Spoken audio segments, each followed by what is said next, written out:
Welcome to Health, Wealth, and Wisdom with Evan and Deb, bringing you the medical, financial, and general wellness experts that help you live longer, stronger, and richer lives at any age. And now, from the Senior Voice America studios, here's Evan and Deb. All right, we got the next guest on AM 1470 WMGG, Health, Wealth, and Wisdom, is Nick Schklair, and he's the author of In Search of the Silver Bullet. This should be interesting. Is it something with Twilight? I don't know. We're going to find out. Nick, welcome to Health, Wealth, and Wisdom. Well, thank you so much. Look forward to it. So, In Search of the Silver Bullet, that's not like a vampire one, right? No. It's, well, actually, it would have been werewolves, but... Okay. Werewolves, vampires, what's the difference? That's right. No, it's a little bit more mundane. This is really what you need to know, or what people go looking for, hunting around in order to start a business for the first time. And this is kind of addressed to, I would say, people who are, 40 plus, because what's happening in our economy, a lot of people have been with large corporations and now find themselves not in large corporations. So the point of the silver bullet is that people look for the silver bullet, and quite frankly, they start out thinking that there's got to be some simple way that I'll become rich overnight. And I'm here to say, I guess, that everybody, going into business the first time, the silver bullet doesn't exist. But there's a certain amount of internal drive and motivation, enthusiasm, which first of all helps. But in my book, which is How to Help Fund, Found, and Do a Startup or Get into a Business, I give a step-by-step formula for business success. In a sense, my book and approach is a silver bullet to succeed, although it's easy to talk about, but it's kind of hard to do. It takes a little while, a lot of work. Yeah, I mean, you hear it all the time from people. Oh, I can do this on my own. I could start my own business. I've done it, and I can tell you, it ain't easy, is it? Absolutely not. It's one of the things. A lot of folks, they're maybe at a company and they're saying to themselves, "Geez, I'd like to get out and do it on my own. It's a little uncertain right now with my company, so maybe I should ask coworkers." Wrong. Don't ask coworkers, because coworkers like the fact right. They like the fact that you're sitting next to them, and everybody talks about how easy it is to go into business. But the fact is, if it was that easy, everybody would do it, your coworkers included. Don't ask accountants, don't ask lawyers, because they're essentially there to advise and not essentially to run a business. They run their own business.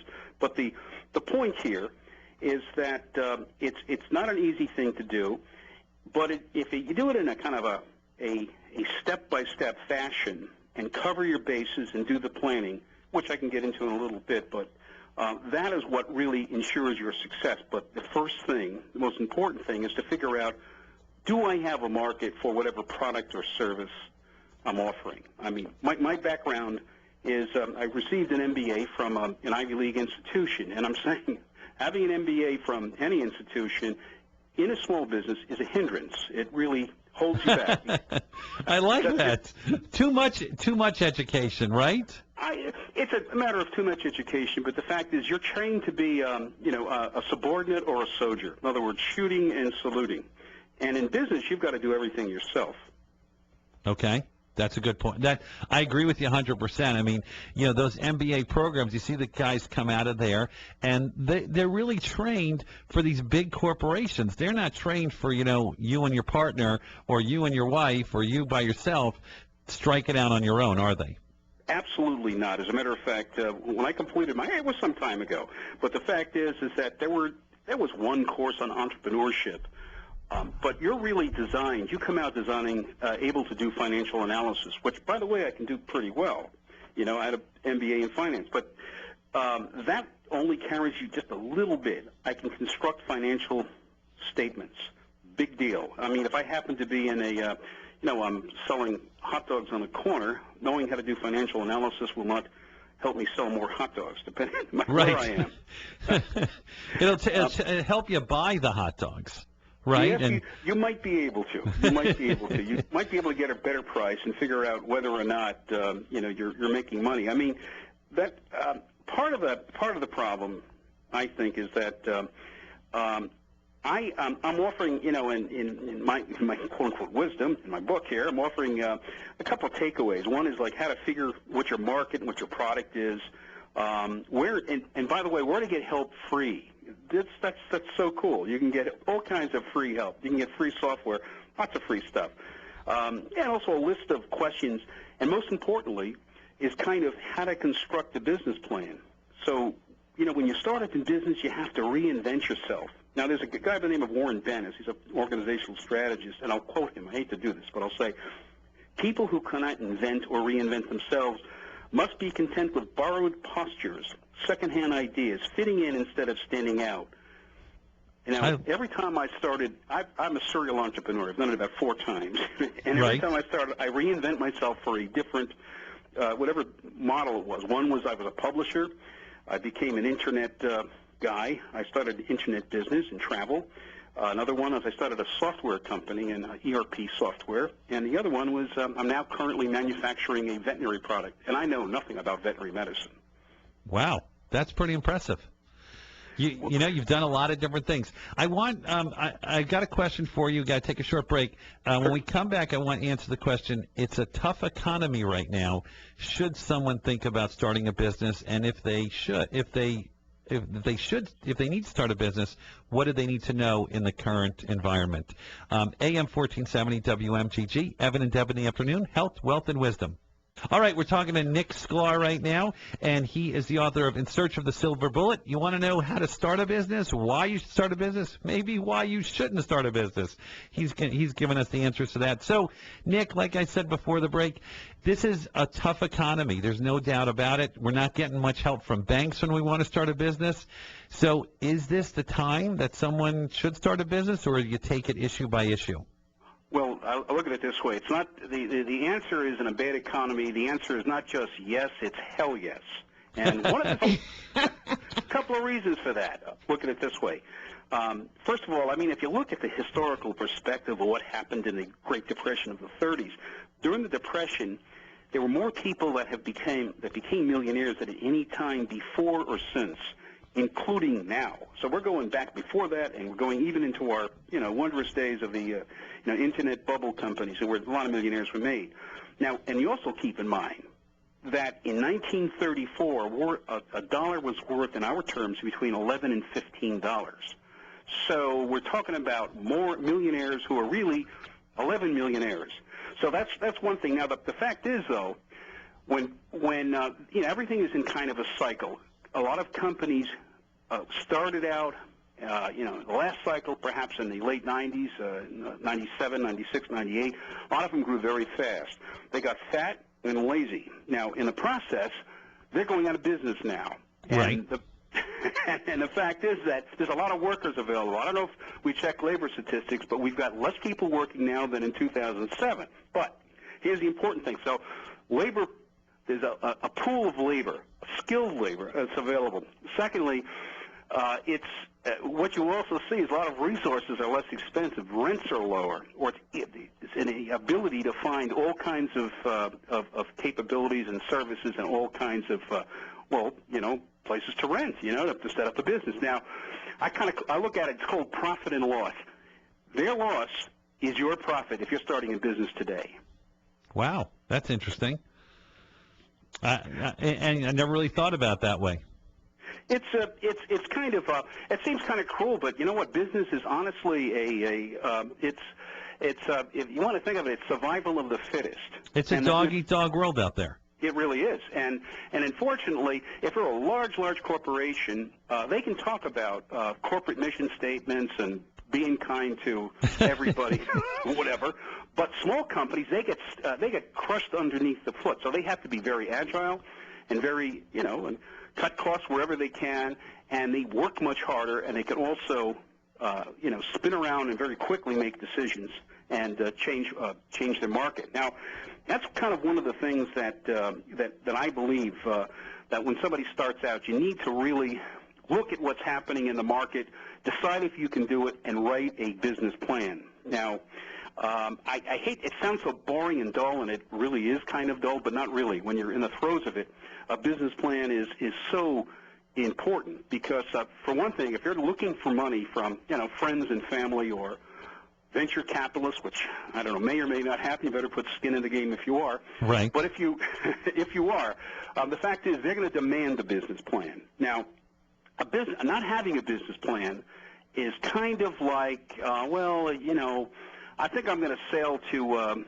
going to sail over to Europe in my 19-foot sloop, and I'm going to jump in and I'm going to sail. I don't need a compass, though, because I'll just follow the sun. I mean, that's how kind of sometimes people start out in business. They really don't look at what they need to, what are the provisions they're going to need, how much money is it going to cost, and then plan the whole entire thing out. All the way from, I can get into that in a little bit, but there's so many segments of it. It's not hard to write one. In fact, if you're doing a hot dog stand, you can do a business plan in, one paragraph probably. Well, the thing about the business plan I like of that idea, too, is it lets you really, put your ideas on paper and think about what you're doing. For some people, that might be the best thing that they can do to say, you know what? This isn't for me. I've got a nice job. Everything's okay. I think I'm going to stay there. Would you agree with that? Absolutely. As a matter of fact, it's a good. You might as well try to talk yourself out of going into business by writing a plan. Right. It's not for everybody. It's there was a radio commentator, Chief, I used to listen to. He was had a big insurance agency down in Miami where I worked for a long time.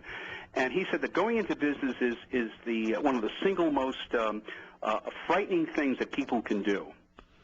It's a tough thing, and you've got to be prepared for the sacrifices that you'll make. And it doesn't matter even the size. If you're going in with 2 or 3 partners, or you're just doing it by yourself with the proverbial hot dog stand. It takes courage. And you get a lot of great things out of owning your own business, or if it's successful. Yeah, you could take days off when you want. You're the boss. You don't have to listen to some.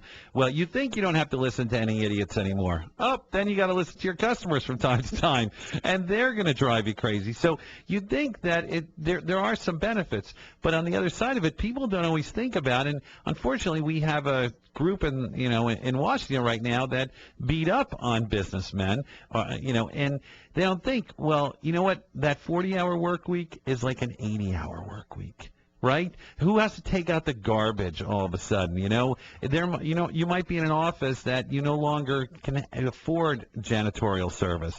All these little things that you have to now do as a business owner because there's no one else there to do it, or you can't ask the other people to do it, right?